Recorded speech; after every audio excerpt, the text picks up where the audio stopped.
Welcome to the deep dive. Today, we're jumping into a real classic, George Orwell's 1984. It's pretty unsettling stuff. Our source material is excerpts from 1984, a dystopian warning. And I'm really keen to, unpack what makes it such a powerful warning about, well, absolute control. Right. And our mission here is really to pull out the key insights from these excerpts, not just what this kind of regime looks like, but really how it works, how it impacts people, individuals. That's what the source material shows so vividly.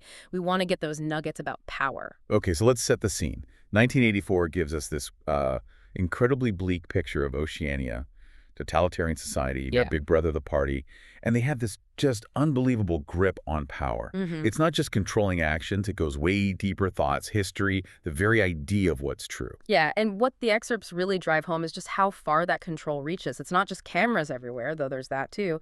It's this push to get inside your head, to control your internal world, to basically erode any private thought. Right, that constant pressure. Exactly. It's fundamental to how the party maintains its power. And caught right in the middle of all this is our main guy, Winston Smith. He works at the Ministry of Truth.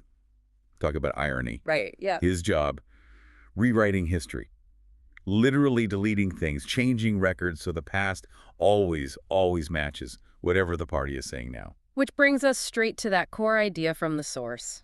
Controlling truth, controlling history. Winston's job isn't just like censorship, it's actively dismantling reality. If you control the past, you control the present, you make independent thought impossible because there's no baseline, no solid ground. So in this world where everything feels fake, Winston is desperate for something real.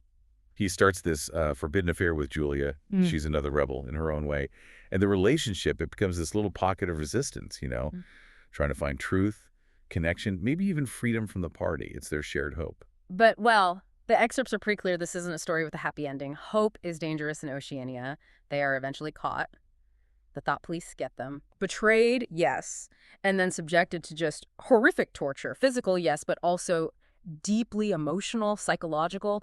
It's designed to completely break them. Yeah, remake them entirely. It's chilling to read, like you said. Yeah. And the ending. It's just devastating. Winston is forced to betray Julia. That's the final step in breaking him. He loses all that resistance, everything he stood for internally.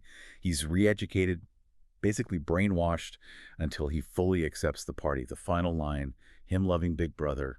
It's just, wow, a total win for the system. And that awful outcome really pulls together all those themes the excerpts highlight, doesn't it? You've got the constant government surveillance, the telescreens, the absolute control over truth and history, the psychological manipulation, and ultimately the total loss of freedom and even your own identity. So 1984, as the source emphasizes, it really stands as this powerful, enduring warning. About dictatorship, sure, but also mind control. It just lays bare the dangers of unchecked power, what happens when it targets the mind itself. So thinking about this deep dive, what does 1984 still tell us?